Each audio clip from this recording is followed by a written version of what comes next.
Now, it's time for the Anchormen Podcast with Matt Gates and Dan Ball.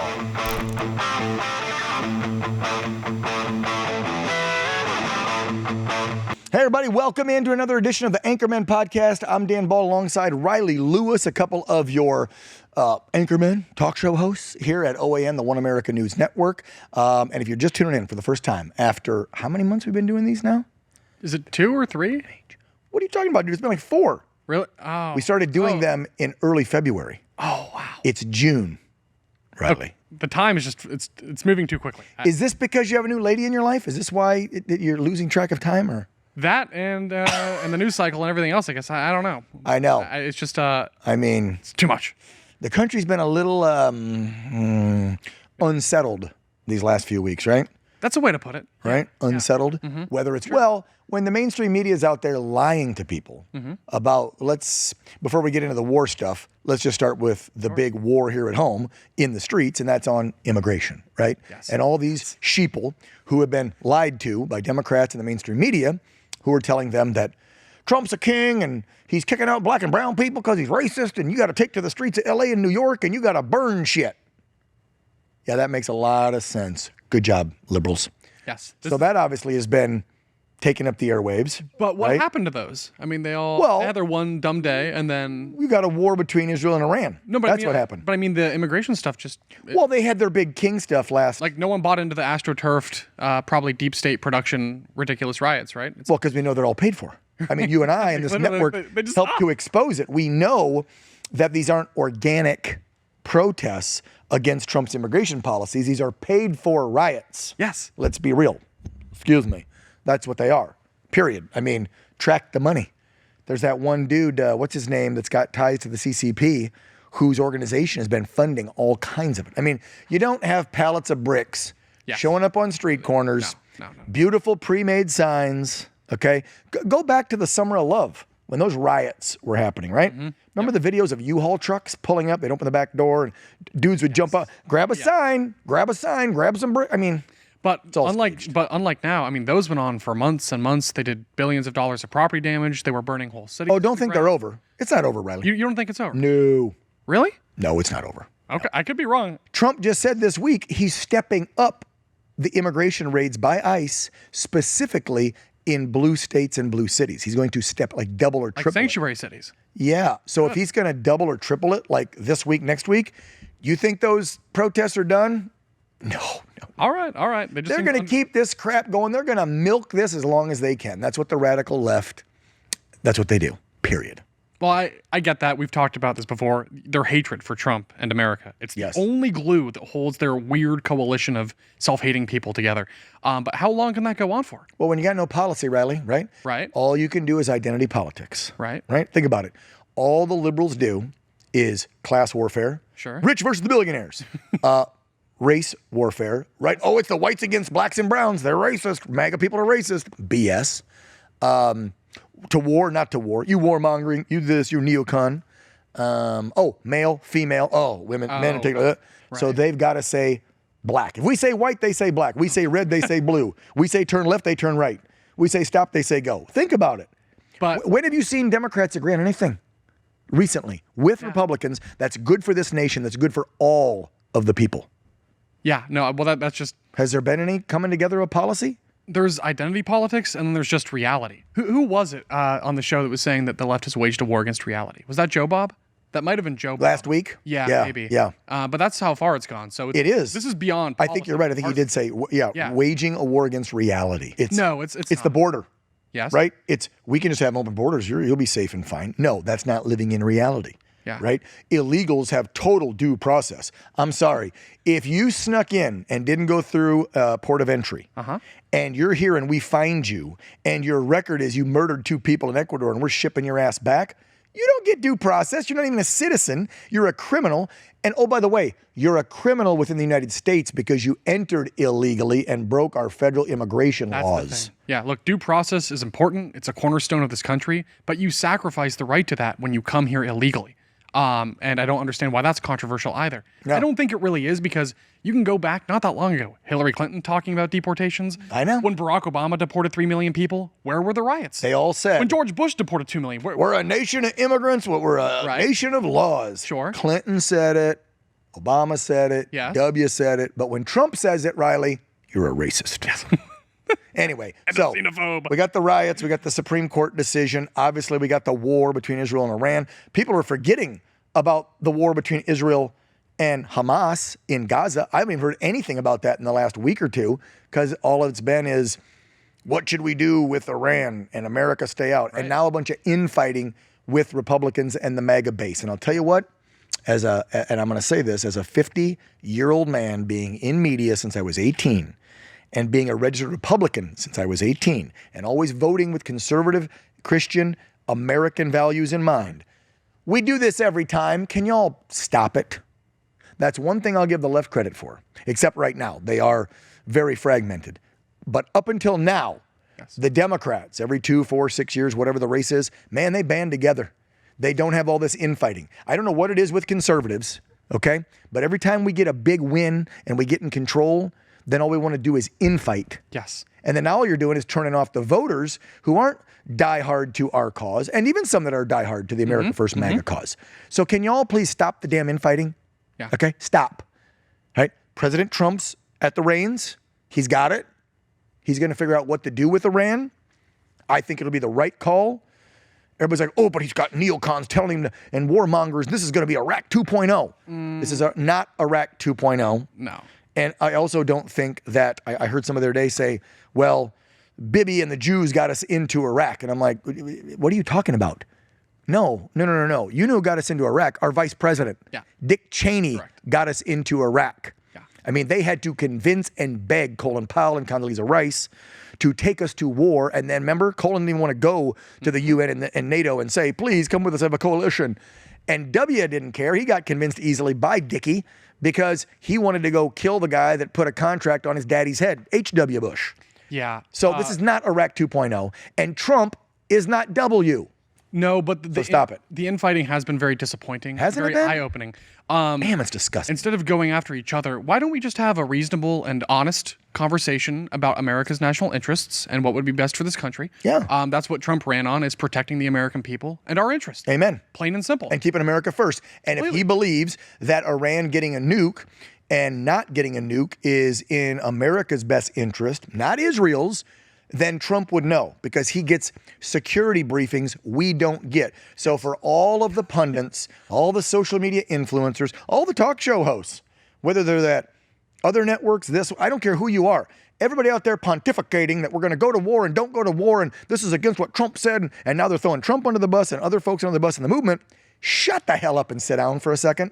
We're not at war number one. Just because he moved battle groups into the region, for you idiots who've never served, that's called posturing, okay? When you're negotiating, like the art of the deal maker guy is, you posture. He's not Churchill. He's not, speak softly and carry a big stick. He's speak loudly and carry a bigger stick. And so he's posturing to make it known, surrender, because here we are. And you're surrounded. Does he want to hit? Does he want to put us in a war? Hell no. And I get that folks within our own movement think that the neocons, the military industrial complex in D.C. is going to push us into a war. He's Trump. And it's his second term after he's been shot and litigated against and all the crap they've thrown at him. You think he's going to do what they tell him to do? He's going to do what's right for the movement and the American people, like he promised us on the campaign trail. He's been doing it so far. Look at the border. Correct. Look at the economy. The tariffs are working, even though people were freaking out, aren't they? Look at all the new trade deals. The border, most secure numbers we've seen ever in history. He's keeping his promise. He's not going to put us in a freaking endless war. So for everybody out there, again, just stop it. I know you want to get clicks and likes and downloads and be controversial so you can monetize your accounts and whatever the hell you do, but stop it. Anyway, should we get to our guest? Yes, please. I want to hear his thoughts about he's got so much something to more. say. Yeah, I really do. He's got something to say. So please, let's bring him on. Yeah. So our guest tonight, special guy, comes on a lot of the talk shows here on OAN, has his own podcast, but background I thought fitting for this week because with the riots and the investigations into who's funding the riots and everything else, with all the push to get the files, whether it's the Epstein, the JFK, the RFK, the UFO files, everything there, you need somebody that worked for the FBI, right? And then with us possibly going to war, I thought a soldier would be good. Well, how about a Navy SEAL? Well, we get a twofer tonight because our guest tonight is Jonathan Gilliam, who happens to be, oh, by the way, former Navy SEAL, former FBI special agent. So without further ado, where's Jonathan? Jared, can we bring him up? I hope he's waiting. He told me he was. There he is. Hey, what's up, Jonathan? How you doing, brother? Hey, I thought you said that you were covering the life of male models. That's why I came on here. I didn't know it was because of my military and law enforcement background. Right. So you put your different. You put your nice tight-fitted shirt on for the modeling pics, and shined up the dome, and you're ready to go. Right. This is going to be. I'm ready for my close-up, Mr. DeMille. Is that you? From the side, even trimmed it from the side to look good. You look good. You look good, Jonathan. Nice to see you again. So before we get into all the things that we were just kind of precursoring here before you came on, I want to know how Jonathan Gilliam, because I don't know a lot about the personal life, bro. We've talked a little bit behind the scenes before you come on and do interviews on the talk show side, but how does one, and I would assume Navy SEAL came first, then FBI, because of the age thing, let's be real. SEALs aren't 50 years old usually when they start. Right. So I want to know how Jonathan went. Tell me where Jonathan grew up and how you got in the SEALs, how long you served, what you did, and then we'll get into the FBI. But just give us that background of being a Navy SEAL, because I know a few, and I know it's hard as hell. I had a buddy I graduated high school with that tried twice and failed out twice. Wow. Yeah, it's that hard, bro. What's the percentage, Jonathan? How many flunk out? I mean, it on average, it's about, I'd say a quarter of the people make it through. So you're talking about 75% don't make it. Wow. And there's been a class where nobody made it.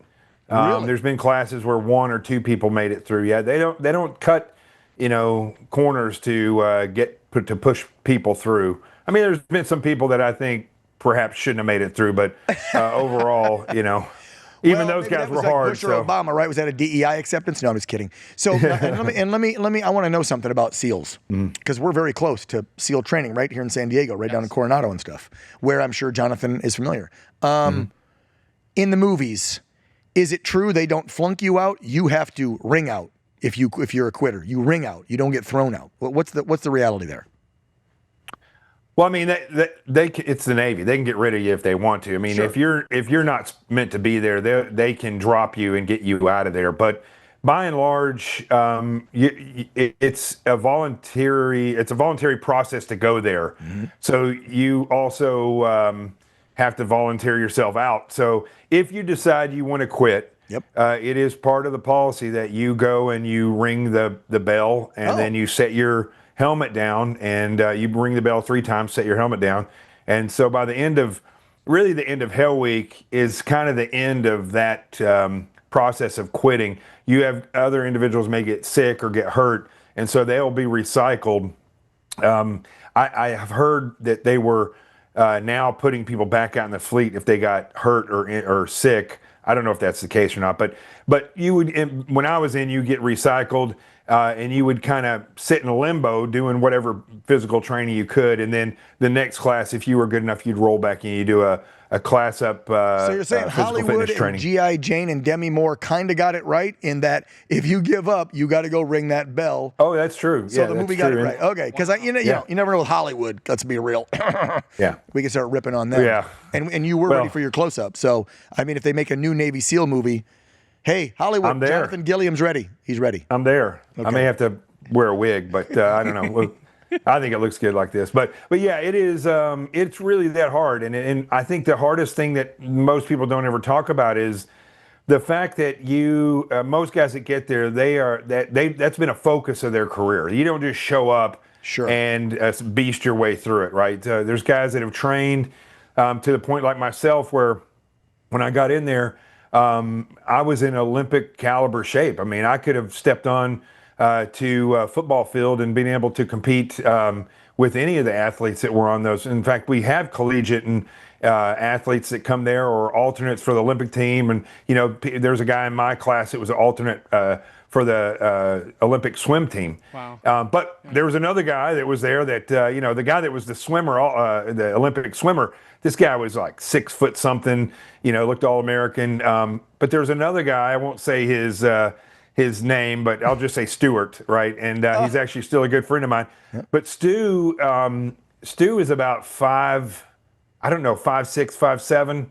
Whoa! He's white, but grew up in Jamaica, and is the greatest natural athlete I've ever seen in my life. He wasn't a collegiate athlete, nothing, but they put him on the 7-mile ocean swim with the guy that was the collegiate swimmer and the Olympic standby, and he whooped his butt. And Stu was talking to him the entire time they were swimming. Like, that's how incredible of an athlete Stu was. And so there, you get guys like that. Yeah. Would you say it's more physical or mental when people ring the bell, or is it about even? Well, it all comes down to mental. It all comes down to mental, because what we have proven is that you could be in good shape or great shape. Let's say you're in great shape, but you don't have the mental capacity to handle the cold.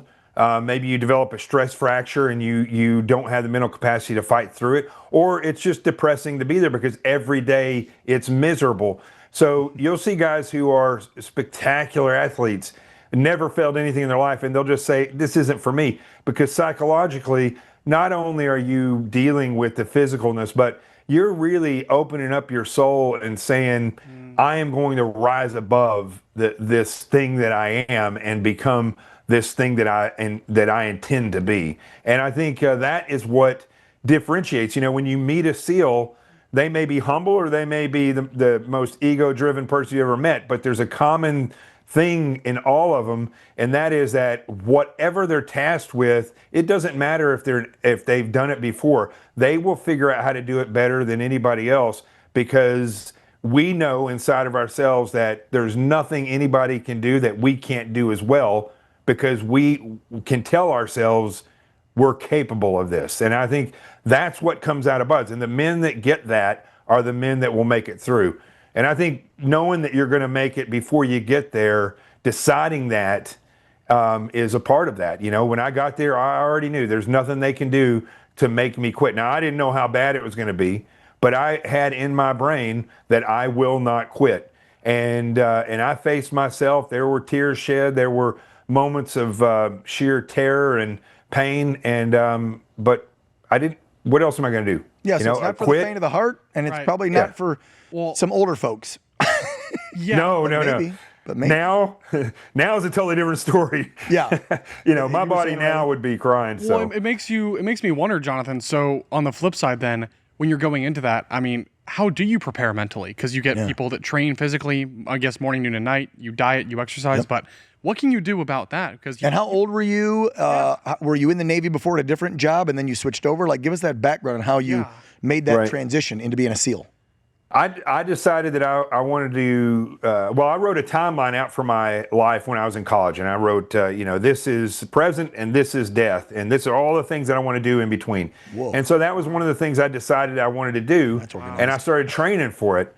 Mentally, though, I have 3 sisters and no brothers, so I grew up in the middle of nowhere in Arkansas and was beat up by girls for the first part of my life. So I think that was the driving factor to do this. And by the way, do you see what's on the screen? I found pictures of you with hair.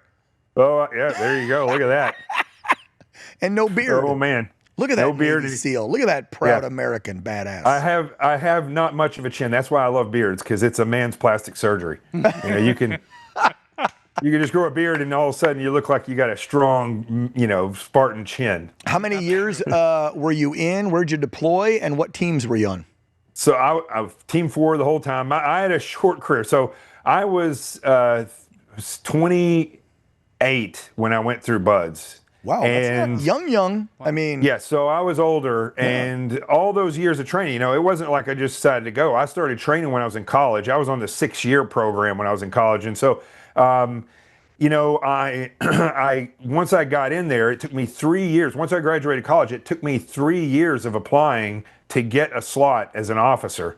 Wow. I grew up trailer park trash and poor. I should have gone enlisted because I was not on the same mental capacity as the Naval Academy guys. I can relate, brother. I can relate. So, but I get in there and made it through and got to SEAL Team 4, and we were at that point. Each team had their own area of operation. So I was Central South America, and spent my entire time doing FID missions, which is Foreign Internal Defense, where we go down and we're the advisors in country, and so I was in Colombia while they were basically at war. Honduras, when it was the most dangerous place in the world, and so we're talking the early 90s you were in? Yeah. The teams? I got in 97 and left in 2002 and then jumped straight into the Air Marshals. But while I was in there, I also went through Ranger School because we do exchanges with other branches. We can go through their training, they can't go through ours. And so I went through Army Ranger School, and man, I'll tell you, going from SEAL training into that was such an incredible experience because I had proven to myself there's nothing that I can't do. But when I got into Ranger School, I realized how little I knew about leadership. And man, it is an amazing leadership school to lead people who at 3 o'clock in the morning have no motivation to do anything. And so you got to lead those guys and motivate them. Yeah. And So I'm wait a telling you, minute. that was an amazing experience. I got to read the Jonathan bio more. Yeah, So wow. Yeah. you graduate college, you become a Navy SEAL, then you're a Ranger, then you're an Air Marshal, and then the FBI comes into play? What? Or was there something else in between I missed? And I was actually a police officer while I was waiting. That's 3 years, What? While I was waiting to be a SEAL, to get that SEAL slot for officer candidate school, I was a cop for just a short period of time. And Wait, so where? Like, how that? Like, Do you feel like a piece of crap right now with our motivated life plan? Listen to this guy. Completely. Like, I mapped it all out, and I was going to go from a baby to death, and I'm going to do all these 27 things. And right now, I'm only 50-some, and I've done 26 of them. Like, who does this? I know. Anyway, keep going, Jonathan. Well, it was Camp Robinson, Arkansas. So that's right outside of North Little Rock. And it's I was a state police officer, not a state trooper, but a state police officer. And so went from there to the SEAL teams, to the Air Marshals. Then I did contracting after that because the Air Marshal program, it just was not for me. That was a year of just put a chair in a corner in a room and just sit there for 5 hours. That's what it was like being an Air Marshal. But the potential of going 0 to 1,000 was there. Always, like always on edge. When did you get that? Right after 9/11, then, when we created the Air Marshals? 2000. April of 2002. Wow. So I was flying. Months after well, you're one of the original Air Marshals then. Yeah, there were 50 Air Marshals before that. When I went in, it had just grown. So I was flying September 11th, 2002, where we had threats on our plane actually, and so we were transcontinental. We were going across or transnational across the United States, and so it was an interesting job. But that's a tough job. It's not tough because it's physically tough. It's tough because you sit on a plane and then you go to a hotel and you got maybe 8 to 10 hours to get back on a plane. So you're not eating good, you're not working out. And I went from being stellar shape to being, not stellar shape. It was rough. How was that experience for you mentally? Was it just like anguish, torture? You didn't like anything? Because you were used to high energy stuff for years. Well, did it feel like you were just kind of pigeonholed in a box and you just had to get out? Like, what was that like? Well, so the way I looked at it was I was on, like I was working and I was ready for a fight. And so for a SEAL to go from doing that to becoming an Air Marshal, it was an interesting experience because I was thinking tactically all the time. And I was trying to, really dress down and not look like I had a gun on me and, doing all these things to what I would do tactically. How does that work? And so How do you guys get your gun on? No, I'm just kidding. You can't tell us that. I'm just joking. Don't give us any secrets. Okay, so wow. So now when we talk about these riots with you pretty soon, you can come at it from a law enforcement angle too, because I didn't even know he was a cop. Yeah. All right, get us up to the FBI because you've been on the program before, the talk shows that is, talking about the corrupt FBI and how things need to be cleaned out. And you and I just had this discussion not too long ago about Cash and Dan Bongino and what they need to be doing at the FBI. So get us up to that then. Was it after air marshaling that you then went in? What year did you go in the FBI? And then I know that you're listed as a special agent. What does that mean? So fill us in on the FBI beginnings? Well, right after air marshal training, I became a contractor with a company that's no longer around, but it was amazing. It was all former SEAL Team 6 and Red Cell guys and Army Special Forces. A lot of the guys that were in Mogadishu, some of them worked there. So I basically had an extension of the SEAL teams for 3 years, working with these individuals that were, top of their game when the stuff started. I was working with guys who were working with remote control airplanes and explosives back in the 80s. So like what's happening now in the Ukraine, they were doing that way back when. The drones, and so, right. You're doing it with the model airplanes. I remember hearing about that when I was a teenager, that like CIA special forces, we were using model airplanes, little boats, and putting bombs on them. Oh yeah, that's the stuff that the CIA and covert operatives like him. If you're a contractor, that's the way you do it. I mean, and now we have a drone that you can go to, Best Buy and get one. And I've got one right over there. Yeah. So okay. All right. So FBI comes in. So I was there for 3 years, learned amazing things, and learned what my book is about, where I learned really how to hone my skills in targeting from an attacker's point of view, and then learning how to reverse that, because that was one of the things I did, was teaching people how to do that as part of we were contracted to Homeland Security. So then I applied to the FBI, and interestingly enough, I applied to the FBI, and I don't know if it was DEI or what, but the application got sat to the side. And then 3 years working with this company, AMTI, I called FBI. I was like, listen, I never heard anything back from you. And they said, well, give us a second. They looked it up. Within 6 months, I was in the academy. Wow.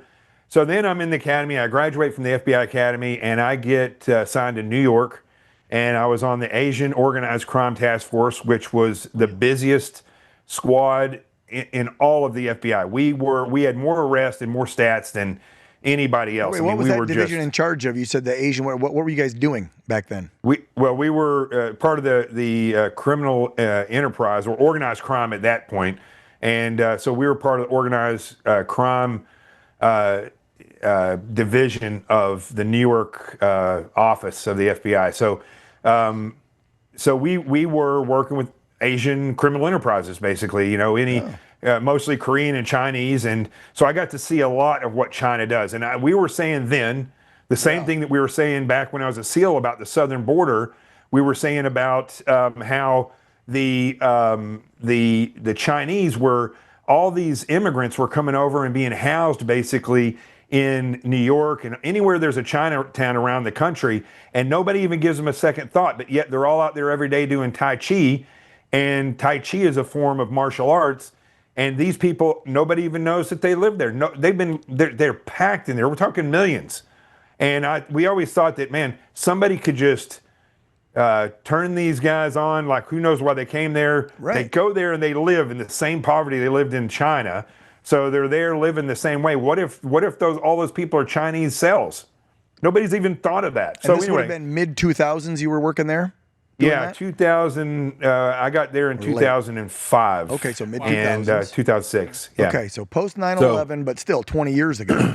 And you're looking at that stuff 20 years ago. Now let's fast forward today. We got the bio on Jonathan. Are there any more jobs that you did that I'm missing?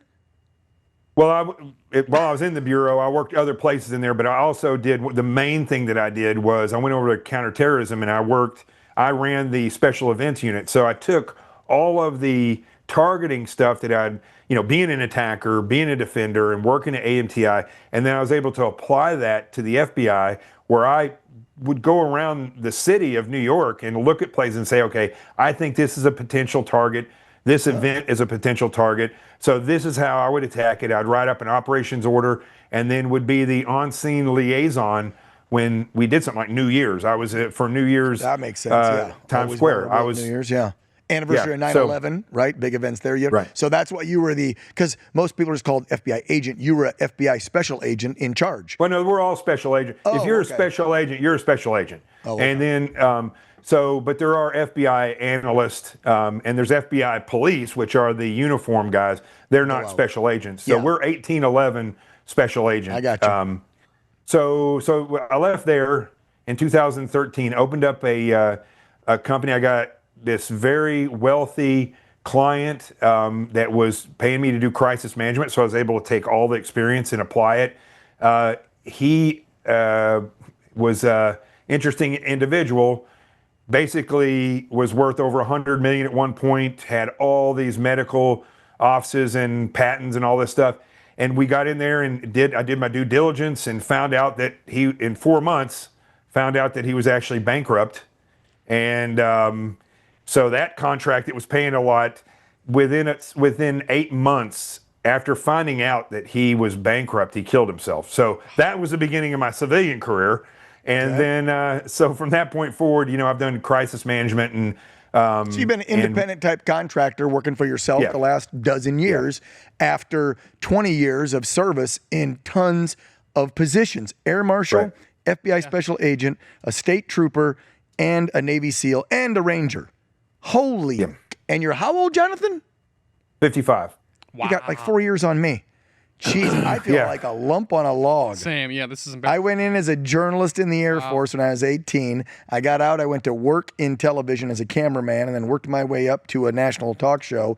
And that's all I've done. If I could though, Jonathan, just again, because I think you said your upbringing had to do with this, but just genuinely, where does that drive come from? Because I feel like that's missing so much. And getting out of the trailer park. People. Yeah, I mean, I can relate, like I said, brother. Is it just being hungry that really? It was my drive. I've had 2-3 jobs my whole life, so I can relate. Nothing as badass as you, but like I was always doing sales plus news plus something else. I would work. I get that. But not these types of jobs. I'm not trying to blow smoke. It's legitimate. I don't. There are a lot. It's hard to find people these days that have that sense of ambition. Watch it. You're throwing your own generation under the bus now. I know I am. I know, and I apologize, but it's really true. It's an epidemic. I think they might need, although some of the bros from the Bros Summer might disagree with you because they're out working, but those are conservatives. Sure, and in any generation you'll find lazy people. Sure, certainly. Yeah. People who are motivated.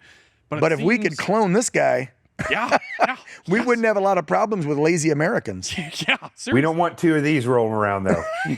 Well, we'll make the next one prettier. Jonathan. All right, now we can get to current events because that's what one of the main reasons I wanted to have you on. But we need to spend some background time so folks understand what this guy says. He's got just a smidge of experience in what he's talking about. So with all these jobs and with all the unrest that's going on in the country, I guess we can start with top of mind, and that would be Iran, Israel, and U.S. involvement. And then I'd like to bring it back home and talk about the paid-for riots on immigration and hit immigration and the protests. And we could maybe do some law enforcement. Should Derek Chauvin get pardoned because he didn't kill George Floyd? Anyway. Some FBI stuff, too, if we have time. Cash, the files. Yes, I know Jonathan's big on releasing the files and getting rid of the corruption. So let's get your take as a former Navy SEAL and you said Ranger. So we're talking special forces here, folks. And if we do something in Iran, which I fully trust that President Trump will not be listening to the warmongers and send boots on the ground. I think the only thing he may do, if he does anything in the 2 weeks he said today, I'm going to take 2 weeks and decide within 2 weeks, might be one of the bunker buster bombs from the B-2, hit that, whatever it's called, Fordo place, right? Where they've got the nukes. Facility. Yep. Sure. And that's it. And I hope that's all he does, if he does anything, because maybe diplomacy will work. Maybe the Jews will take him out and the Ayatollah will be dead. Who the hell knows? But for a guy that's got this resume, I want to know what Gilliam thinks. Well, it's interesting. So first of all, answering the one question about what keeps somebody like me going, how I do all this stuff is that, and I'll show you how this relates to this other question, is that, when you have somebody who, like my mom always told me there's nothing I can't do. So she kind of built me up to believe in myself. My faith in God has always been very, very strong in Jesus and the fact that there was a price paid for my life, right? So that's always been my motivation, is I'm here, and trust me, I spend a lot of time doing nothing. I mean, try writing a book. That is being lazy with a purpose, right? So there's been lots of times when I wasn't doing anything, right? So, but I've always been driven, and I'm much better when I'm actually working. When I have work, like I have clients now, one particular client that I have many of my guys working on these world tours with them, and when I'm busy, I'm at my best. And the military is the same way. So the president has to weigh these options. He has to weigh the fact that you have the military-industrial complex that's always wanting you to go to war. Yep. And people have to realize that's not just contractor companies that make the weapons. This is also politicians who get paid for that. You. Yes. It's talking heads who get paid for saying this or that. Yep. And so, the president has to realize that all those things are in play. You have the military-industrial complex that wants to create wars. You have war fighters who are like, war should not be elusive to us. I used to have a friend who was a SEAL, and we were always angry because we didn't get to go in. We went into Colombia, but we didn't get to fight in Colombia. We just went and trained them. And so we were always in agreement that war should not be elusive to a SEAL. And so you have guys like that are ready. They are ready to go. And pilots are the same way. They're ready to do that mission. So the president has to weigh all that on top of the fact that you have all these talking heads that are coming out and somehow have discovered that in their talking points, the same as the left, that all of a sudden Israel is the enemy of the world. And so he has to look at Jonathan. Why all of a sudden do we have people in the MAGA America First movement and right-wingers out there saying that Jews are the devil, and that they're the aggressors and they're the problem? Listen, you don't have to agree with Bibi. You don't have to agree with his administration. Just like I didn't agree with Joe Biden and his regime, but I don't hate America and Americans because I hated Joe Biden's administration. It's so this thing. Everybody yakking on social media and firing people up with anti-Semitism. I saw a guy the other day say that he thought that, what we've been told about World War II was a fairy tale about the Jews. Yeah, like Auschwitz was a fairy tale. Are you, what? Did you not, are you too young to see the videos and the pictures of the bodies stacked up and the bulldozers putting them in and the big furnaces? The images of when American troops went into some of the camps and they were like 79-pound adults begging for help through the fences? Oh yeah, that's a fairy tale. It's all 6.5 million people didn't freaking die because they were Jews 80 years ago. Like, who the hell made that up? And you're right, Jonathan. This thing. Those people that are pushing that stuff, you could ask them, like I'm watching this documentary about the 6-day war that Israel had against many different nations there. And that happened 20 years after that they had become a nation. Yes. But I didn't realize they were settlers there for many years before they actually became a nation and were recognized as a nation. And they had been taunted. Settlers have been attacked and killed for over 20 years. Yeah. And again, we're talking modern times. You said you're biblical and believing in Jesus and God, so do I. And if you go way back, and pull up different verses in different books, it tells you point blank that God is for the people of Jerusalem. And if you go against the nation of Jerusalem and the Jews, you're going against him. Now, there's Christians that say, well, we don't like Jews because the older Jews don't believe in Jesus.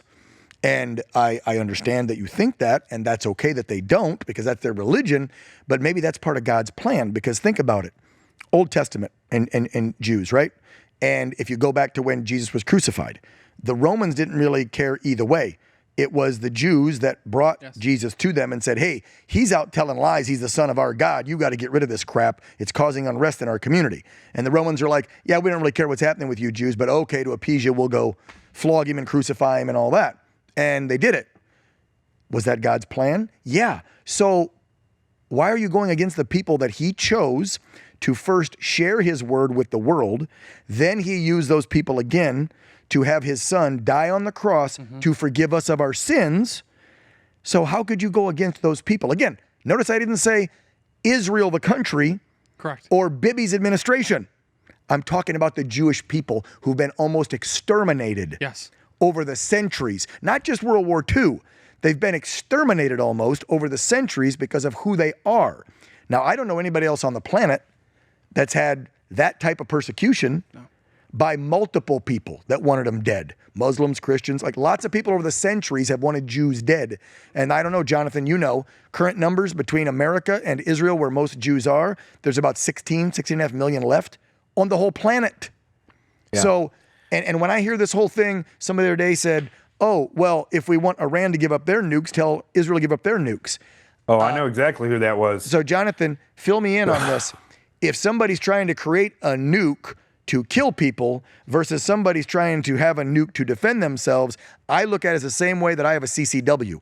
I went and followed the law to get my CCW to carry a gun, not to kill people, to protect my family. Yes. The Iranians are trying to make a nuke to kill the little devil and the big devil. The Ayatollah has told you that for 46 years. How stupid are you people that are defending Iran? The people that live in Iran right now are posting videos cheering on the attacks of Israel because they want the Ayatollah's regime gone. Now, again, that doesn't mean I'm warmongering. I'm no Zionist that's getting paid or a shill for Israel. Bibi doesn't call me and send me money. I'm just going off of biblical facts, being a Christian. Also, what I know of 50-some years on this rock of what the Ayatollah's regime has said to us and the world, that they want the little and big devil dead, and that you're trying to create a nuke, not to give your country energy, but to kill the devils you think that are devils. Yes. Israel has a nuke to protect themselves. Why do we have nukes, Jonathan? Because we're trying to kill people? Why does America have the most nukes out there? To deter. I mean, to deter and to ensure that we have the equal footing against those who want to kill us. I mean, it's the same thing where you're just talking about a minute ago. We were talking about this last night, is that, you know, I have guns. I didn't go out and buy those guns so I could, for the purpose of killing somebody. I bought those guns for the purpose of defending myself. Thank you. And if somebody goes to a gun store and says, I want to buy a gun because I want to kill somebody, see how that works out. Yeah, right. They don't sell you that gun. Exactly. It's the same thing if you have a nuke, or if you're working to get a nuke and you tell the world the purpose of me having this nuke is so that I can eliminate Israel off the map. For 40 years. And what has Trump said for 20 years? They cannot have a nuke. Now, I know that plenty of folks on our side now are going, this is Iraq 2.0. They've been saying they're this close to enriching uranium and making a nuke for 20, 30 years. It's the Jews and Bibi lying to us, and we're not going to get dragged into another freaking 21-year war over BS weapons of mass destruction. Guess what, folks? You got two veterans on this show. You think we want our brothers and sisters to go to a freaking war? Of course we don't. And this isn't weapons of mass destruction. They are trying. Are they 40%, 60%, 70%? Enrichment? I think you have to reach, 88, 89% to make a nuke? I don't know. I don't know what the intelligence shows. Trump knows, and I trust Trump to do what's right. He has said constantly, we will not get in another endless war. He was the first president in our lifetimes not to get us into a war on his first term. I trust the man now. Jonathan, how about you? He's actually the only president in my entire lifetime. Well, yeah, because you're 26. Well, but the point is, I think it's important to make that very clear. I'm glad you said that. In my entire living experience, literally my whole, not my adult life, my entire freaking life. Well, we've been around since like Johnson. Yes. You're 55. I'm trying to go back. Yeah. Carter and Ford, and then before Ford. So I was only Ford. I was 74. Who was in 74? It was Ford, right? Yeah, it was Ford. Yeah, it was Ford. I believe so, yes. So Ford, Carter, Reagan, H.W., Clinton. So back end Obama. So yeah, back I've end seen of 7 Clinton. or 8 now. So I got back end of Clinton, George Bush, Barack Obama, Donald Trump, Joe Biden. And all of them. Wars. Yeah. And I'm looking at Trump and I'm thinking, so he comes in, even before he gets in office, says, we're going to end this thing between Russia and Ukraine. Already love that. Mm-hmm. He prevented that from happening during his first term. Then as soon as Joe Biden gets in, less than a year later, basically, Putin invades Ukraine. Completely unsurprising. And look at Afghanistan. Yes. Trump was the one that got the plan to get us out because he said we're done with that war, but it wasn't his exit strategy. Joe came in, took over, and now we know that Joe, with the dementia, is the one that wasn't even listening to some of the generals. Yes. He was the one that made the call to leave the equipment, leave people behind, and bail out and let the Taliban take back over. Completely. Probably because he didn't know what the hell he was doing. And they were auto-penning everything. I see this lack of trust and faith in this administration, and I think it's so painfully ironic because in my entire experience, there's been one man that's gotten wars either over. He prevented a nuclear kerfuffle between India and Pakistan just a few months ago, and I think that he needs a lot more credit than he's getting. Yeah. Just have a little bit of faith. Just a little bit of trust because he's actively working on his whole administration. Pete Hegseth, Steve Witkoff, these people. Well, but everybody's saying that Trump's going to be told by the neocons and the militaristic complex to go to war, go to war. Well, I don't doubt. He's the president. He'll tell them no. Exactly. Sure, there are people in Washington, lobbyists and others who are going to try to push for that, but that doesn't mean he's going to listen. So let's give him a little bit of faith and credence here because the results speak for themselves. He's done this before. He'll do it again. Amen. I have complete faith. So, Jonathan, what do you think this big break within the MAGA America First movement is of people fighting back and forth? I think it's probably threefold. I'll give you my opinion. I'd love to hear yours. Mm-hmm. I think you have people that just do it for clicks, likes, and downloads to make a buck. that are grifting. They don't care. Yep. I think there are people who are being paid to say it. And then I think there are people that are true anti-Semites who hate Jews. And probably some folks that are saying all the crap are a little bit of all three sprinkled in. What do you think, Jonathan?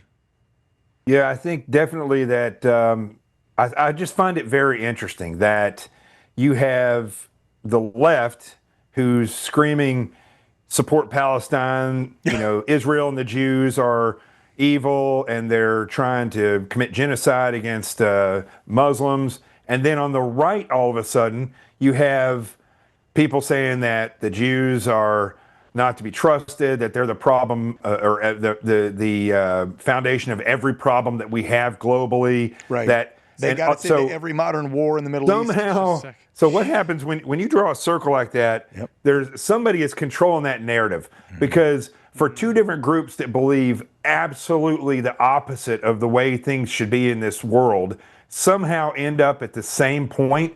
It's not because they've done their critical thinking.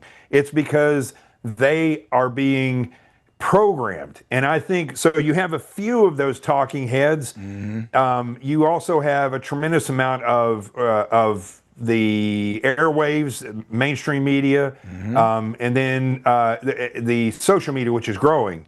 And then you have these obscure places like Substack or Telegram and different places where people go get information. I think I was telling you this on your show that, like, I have two friends, one works for me and the other one is a really good friend of mine, two totally different careers, never met each other.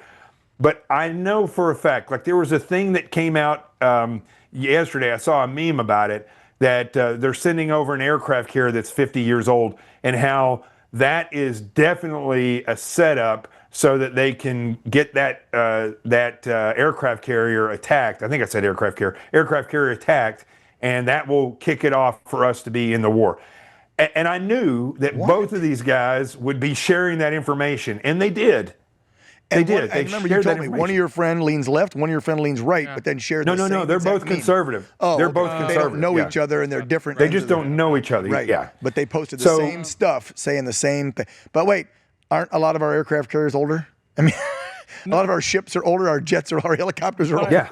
I actually think, Jonathan, you just touched. I love these conspiracy theories because your three points are great. I think there's just what do you think? Well, I would add a fourth. I would just on top of that, and I truly mean this: sheer ignorance. People who don't understand history, people who don't know about this stuff. Incompetence. That's what Trump always says. Now that we have these devices that we can just blast our opinions all day long, everyone thinks that they're an expert on history and foreign policy, and you're not, respectfully. I'm certainly not. That's why I don't come out hot and heavy about it. I just know what my principles are, and I know I stand by America and Israel, and I trust this administration, and I want peace. And I know. There you go. And I know that the people who are chanting death to America are a threat to me and my allies. Having said all of that, you and I are 110% in agreement, brother. Having said all of that, we don't want war, but I'm sticking up for the people of Israel and the people of America. Correct. Not an administration. And that's what Trump said. administration. Trump has said no long-term engagements. No, he's not saying regime change. No, the record straight. Bibi said it, not Trump. Trump specifically said, no, I'm not down for regime change. I'm not talking about that. He just said they can't have a nuke. Correct. Because his only priority as an American president is protecting us and our interests. That shouldn't even be partisan. So I just think part of this, though, is ignorance. I do. A lot of people who just aren't well read, and it's like there's a correlation. The people who are the least knowledgeable have the loudest voices. Well, there's sheeple on our side, too. We always think the left has sheeple. No, the right's got sheeple, too. No, I agree with that. I think all those sheeple right now are coalescing together and finding a lot of friendship and union in each other's arms. And it's deeply disturbing because that kind of ignorance and the rhetoric can lead to real-world consequences. That's a problem. Let me say one thing. Please. Let me say one thing about this is that when you say ignorance, there's a difference between, and I mean, in my mind, I know that all the social media English experts out there, the same ones that know biology and warfare somehow, would correct me on this, but I think there's a difference between ignorance and stupidity. And ignorance is somebody who doesn't know the facts. They're ignorant of history. They're ignorant of how intel services work. But the people who know that they don't know, but then choose to follow somebody without doing any research on that, they're stupid.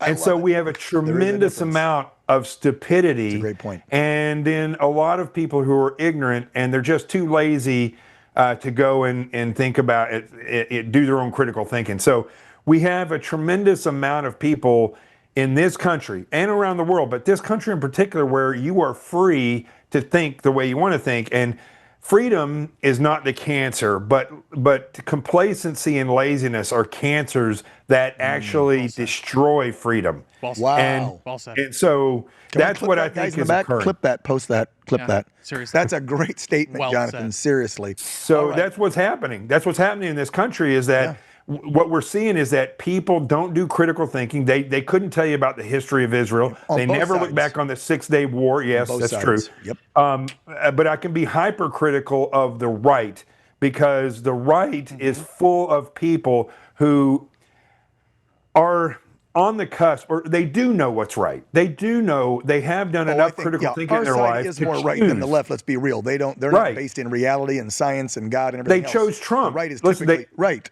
Exactly. They chose Trump, right? The first presidency that President Trump had, the first term, he didn't take us into wars. He wasn't swayed by the military-industrial complex. He attacked Iran's Soleimani, killed him, and didn't get us into war. And we all bragged that up back then, remember? Yes. Yeah, but for bragged it some up. reason now, all these people believe, because the narrative that's given to them, and they won't go do their own research, they won't look at history. Now they believe that somehow, some way, President Trump is not capable of taking the intel and making the same decision. I know. He'd taken intel from Tulsi Gabbard, who I never liked, and I don't think when she spoke her sound bites, I didn't agree with those sound bites. And I think President Trump was able to look at that and say, I don't care what she said, this is what I see. Which is what he said on Air Force One to the reporter. I don't care what she said. Here's the policy because I'm the damn president. Well, so Jonathan. I'm sorry. Please. No, I think the nation is filled with this. The social media has been the ultimate pill for narcissism. And so we have a lot of people now who used to go 30, when we grew up, Dan, we grew up in areas where people would go to church and they would gossip, or they would be in school and they would, gossip about other people.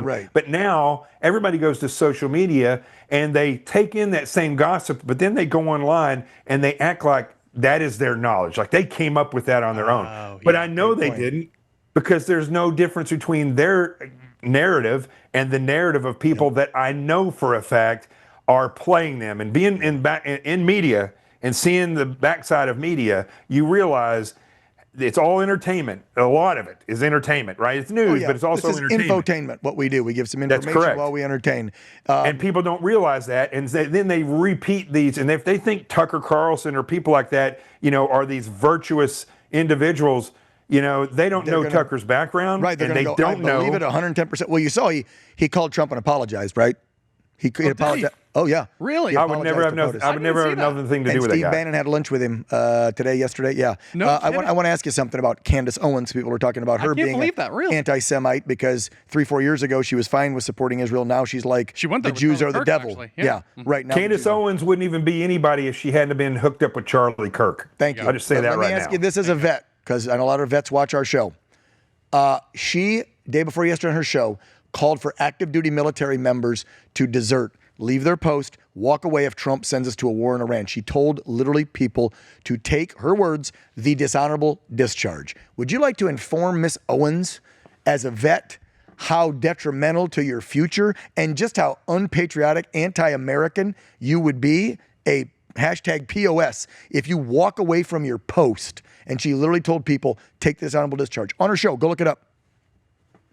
Candace Owens has done us all a great service. And I'll tell you why. She has shown the world that it doesn't matter if you're black or white. The color of your skin doesn't matter. You can be an idiot, and it runs through you, void of any gender, color, anything like that. She's shown exactly what I've been preaching my whole life. I don't see color. I don't see a difference in somebody where you were born. We all have equal opportunity. We can be whatever we want. That's right. It's America. She's shown that she had the opportunity to choose to be stupid, and that's what she is. And if a veteran does that, they should be discharged. Their career should be ruined. They won't get a job at McDonald's.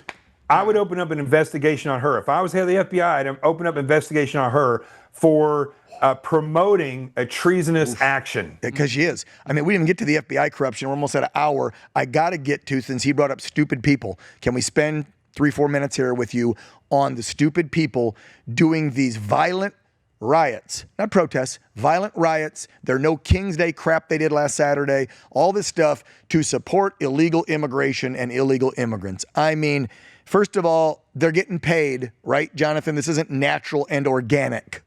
But I wanted your reaction as a cop and as a military member, as an American, of what we've been seeing in the streets of America. And no, I don't mean the pro-Palestinian ones. I'm talking about the immigration ones, because we've had 2 different protest riots the last couple of weeks. Yeah. All of First of all, great soundbite and visual. When I said that about Candace Owens, your face, that's a great social media clip right there. So, but I will tell you, when it comes to these individuals, I just tweeted or X'd out, whatever you call, posted on X a few minutes ago, because Homeland Security, everybody seems to have to post now on social media about what they've done or what's happening. They were talking about what was happening in Portland and how once again there's riots there. They're using lasers into the eyes of the ICE agents. There were explosions. 5 people entered into the building and some agents got hurt and stuff. Yep. And so I tweeted out like, this is a predictable attacker. It's a predictable location for attacker. They're using predictable tactics.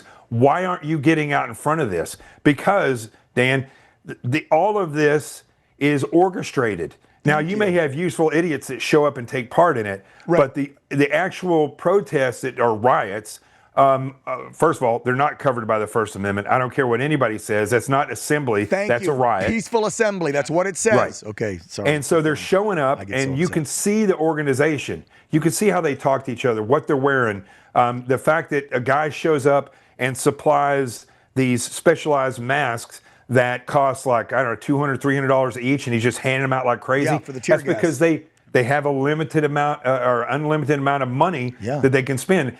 And there was an article, I got it right here. It was written in after the 2020 election, and it was written in the New Yorker. No, I'm sorry, in Time Magazine, and it's called "The Secret History of the Shadow Campaign That Saved the 2020 Election." And it's exactly like a jailhouse confession. It is the Democrat power operatives talking about how they can start a protest, a rally, or a party anywhere in the United States in 20 minutes. See? They left out riot, but that's the reality of what majority of that turns into. Yep. And so this article really lays out how programmed they are, how organized they are, how they can work from the top levels of politics and money to orchestrate these things. And so they have people that are trained that they can fly all over the place. Meanwhile, New York, Chicago, LA, they're having meetings constantly, just like they did in the 60s, where, hey, communism is great, come, let's talk about it. Yeah. And so that's what occurs. Yes. And then you have the rest of these ignorant, the useful idiots people that show up, with the paid agitators and the professional. We saw ads for people that, literally, you saw the one on Craigslist where they were like, we want a real head buster. Yes. Somebody that will bust heads, $12,000 for this whole week. They're paying people. I've had a guy on my show, he's never coming on again, named Adam Swart, who literally runs a company called Crowds on Demand. And he admitted, he goes, but I never hire people with my company. They're going to go to the violent ones. And I'm like, how the hell do you know if they're going to turn violent or not?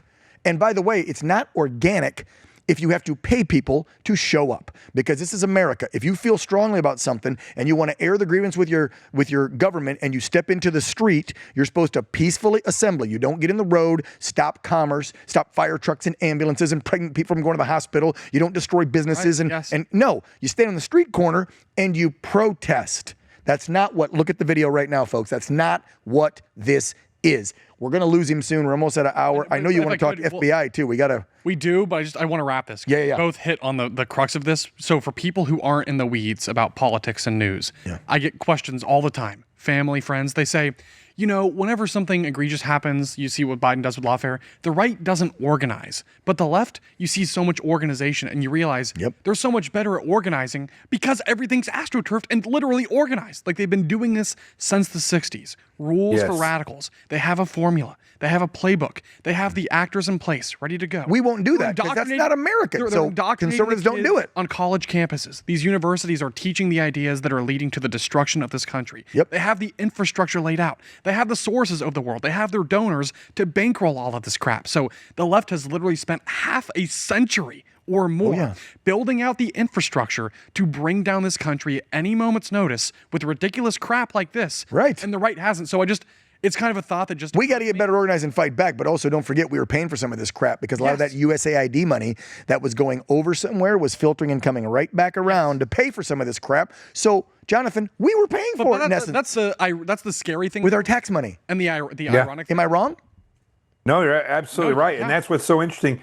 You know, people talk about this individual, that individual funding all this stuff. The reality is we've been funding it. And Trump's trying to stop it. Yes. So back Trump. And this is, I'll just say this about the FBI. This will sum it all up. Is that real quick? My question's a simple one. Yeah. We know it's been corrupt forever. You worked it as a special agent. We got Bongino and Patel in there. There's a lot of files people want to see, whether it's Epstein, RFK, JFK, UFO, you name it. I think let's clean it up first before we start talking files. I know everybody's all angst after 5 months. Give us the files, Cash. Do you think they're going to be able to break through the corruption and clean things up? And then, what do you think about releasing the files? So I think Cash Patel and Dan Bongino were the wrong picks for this job. I think that there needed to be somebody who knows how the FBI works. They clearly don't because they aren't firing people. They're reorganizing, pushing people here and there. And when something does something drastically wrong, they'll fire them. But reassigning someone or asking them to retire does nothing to fix the problem. There's mafias that run the FBI. And these mafias are made up of careerists, the lesbian mafia, the SWAT team mafia, you name it, they're in there, the leftist mafia. These people, once they get in a position of authority, they stack the ranks with people that identify with the way that they do. And I'm seeing none of that change. And so along with that, they're also not doing it. The fact that I know they're not doing that tells me that they're most likely not opening investigations on all these people, the judges that have harbored criminals, these rioters, anybody else who's done any of these things. They could be opening not just charges, they could be opening investigations and linking all these people together and then running a RICO case. I don't see that occurring. So I will say this. If President Trump wants to keep them in there and they want to reorganize the FBI and get it running well, okay, that's fine. But I think we need a justice czar that's like Tom Homan, but somebody who goes through all of the agencies and develops common practices, tactics, techniques, and procedures for each individual agency, and then all of them, the shared tactics, techniques, and procedures that the leftists used, because they're still running these agencies. And we have to have somebody separate from the people that are running the agencies to run this investigation. That has to be done. And if it isn't done, we're going to be in the same place in 3.5 more years. Yeah. Wow. And I want to say one other thing, though, about the war in general, is that we are war weary because after the World War II, we went from the Department of War and the Secretary of War to the Department of Justice and the Department of Defense and the Secretary of Defense, right? So it went from war to defense. And also our symbol, the symbol of the United States, the eagle went from holding the arrows and holding and looking at the arrows and holding the olive branches in reserve, which is diplomacy. Now the eagle looks at the olive branches and holds force in reserve. So those things happened at the same time. And so we progressed, and from that point forward, we've never won a war. We've never won a war. Wow. I mean, think about it. Yeah, we won Korea, battles. we left Vietnam. Right. We left Iraq. Never we left won a war. Afghanistan. Wow. Are those So- W's? So Those the aren't fact W's. is Good point. that President Trump did not get us into a new war, but I trust him that if he runs warfare the way he ran his campaign, he's going to be able to see where we are moving forward to eliminate the enemy. Now, this is where I don't disagree with President Trump because I don't know what he's thinking, but this is where, so people would say, you're a warmonger. I'm not. I don't want war, but I believe war is natural to man. And if you are going to commit to an enemy that has told you he wants to eliminate your ally or wants to injure you, then you should commit to the fight, to eliminate that enemy, not go and sit there and play patty cake and then reorganize. That's a great point. Why be on the defense when the bad guy's told you what he wants to do, and that's take you out? And that's not warmongering, because just like Jonathan, I do not want boots on the ground in Iran. But we know what the Ayatollah has said. Trump has said no nukes. If they don't adhere in 2 weeks, and that beautiful, beautiful B-2 stealth bomber drops a bunker buster or two, well, then so be it. He gave you an out for diplomacy, Ayatollah. You should take it. You got one final question, Riley? I do. So just on the FBI note for a second, speaking of the enemy within this country, and that these unelected bureaucrats at the FBI who've done so much damage, I want to ask you about James Comey. Because of all the things I want accountability for, it is the Russia collusion hoax, the plot to keep President Trump out of the White House. True. To it almost worked. Completely undermine the will of the American people. And that was the FBI. Years and years later, that escalates into setting the stage for an assassination attempt. They shot the guy. They tried to kill Put your hand down. They're going to say you're a Nazi. Oh, I'm so sorry. You're right. This is insane. You gotta go like this. Don't do the signs. Don't do it. Yeah. All right. But I do, John. How do we get to real accountability for James Comey? Because what he has done is, in my opinion, just a disgusting betrayal of what you're supposed to stand for in a position like that. As director. Yeah. Can you go like undercover and set him up and get some evidence so we can throw his ass in prison for life? I don't think we have to, because here's the reality. In 2008, we changed the Dialogue, which is the investigative Bible for the FBI. And for 18 hours, we had to sit through this nonsense, them telling us we can't do a trash cover anymore, for instance, where we go in and go through some of these trash that's been placed on the sidewalk, like ridiculous policy changes. And this is under Mueller. And then they said that we're going to take the FBI from the premier law enforcement agency and make them the premier domestic intelligence agency. They literally, that was what they were doing. So I believe Mueller, Comey, and Obama. Christopher Wray, they're all former DOJ attorneys. And I believe that they are all working together, because when Comey was doing all that stuff, who was the special prosecutor? Mueller. Yes. So the reality is the same thing. You could do an investigation. This investigation could run for 3 years.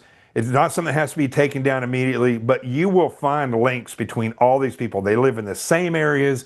They shop at the same grocery stores. They know the same people. And just like this Time article points out, I can guarantee you that things that occur that get swayed back and forth, it's no different than if you go down in Times Square when it's busy and you watch the pickpockets sway the crowd so people can walk the opposite direction and steal wallets. This is organized. Oh, of course. It's organized, and I think they're all guilty, and it can be proven very easy. The radical left organizes, whether it's within the FBI or on the streets of America. That's one thing the left does better than the right, and we better figure it out for future elections. We got you guys got whiskey. Yep. Are we gonna do a toast? Did you have some? Well, sure, of course. I got it sitting right here because I saw you guys had it. Nice. Okay, so let me do a toast. Okay. I'll do the toast. All right. Go ahead. So I put my cowboy hat on. Look at him. Okay. Let's see if I can remember this. Here's the lying, stealing, fighting, and drinking. If you're going to lie, lie to save a friend. If you're going to steal, steal a heart. If you're going to fight, fight to win. And if you're going to drink, drink with me. Cheers, Jonathan. All right. Thank you. Hell of a podcast. Thank you, sir. Wow, okay. I'll drink to that. That's some good 2A. Jonathan Gilliam, former FBI special agent, Navy SEAL, Air Marshal, state trooper from Arkansas, and Ranger. No, just state police. Don't say police. trooper. Yep, sorry. He wasn't on the streets like giving out frivolous tickets. 5 hats that I only knew about 2. So it's amazing when you learn more about your guests and the patriotic duty they've had to this nation. That's one of the main reasons I wanted to have Jonathan Gilliam on. Jonathan, thanks, brother. I'll see you on the talk show next time. You got it, my friend. Do Riley's show. Do Riley's talk show. Anytime. Okay. Please.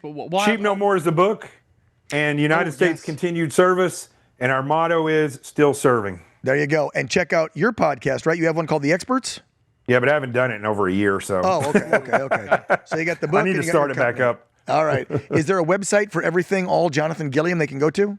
There is jonathantgilliam.com, but if you guys anybody wants to find me on social media, just look for this and they'll find me. Yeah, it's one of a kind. All right. Jonathan, thank you, brother. Sheep No More is the book. Jonathan Gilliam's the guy. Peace out. Take care. You got it. God bless. Yep. Cool guy, huh? Told you. Yeah, amazing. Interesting. Very. Who do you know in your life that's that motivated to do that many careers. I want to go back. I wonder if he's got notes from college when he laid that out. From college to death, I'm going to do all this. I believe it. I think that's real. But I don't know that many people that even have that kind of vision who can sit down and say, I know exactly what I want to do with my vision or life. drive. Yes. Yeah. Wow. I mean, amazing. Yeah, really. We covered I'm a glad lot. We have people like that are serving, by the way, this country, because they're the ones keeping this place together. Yeah. Otherwise, I don't know where we'd be right now. Yeah, no, you need warriors. Yeah. You need warriors like that. And that's a warrior right there, bro. It is. Okay, now time for our shameless plugs before we sign off, right? So go to the website, oann.com, One America News Network. Download it, but we're also on tons of new providers. We got Spectrum and Sling TV and Dish Network, and I hear we're working on some other big ones that are coming very soon, so keep watching for that. My show's on at 6. Or at 8 p.m. rather. Riley's on at 6. You got Matt Gaetz at 9, Chanel Rion after that. So check out our primetime lineup. Of course, you can watch 24-hour news on OAN. Follow us on all the social media handles.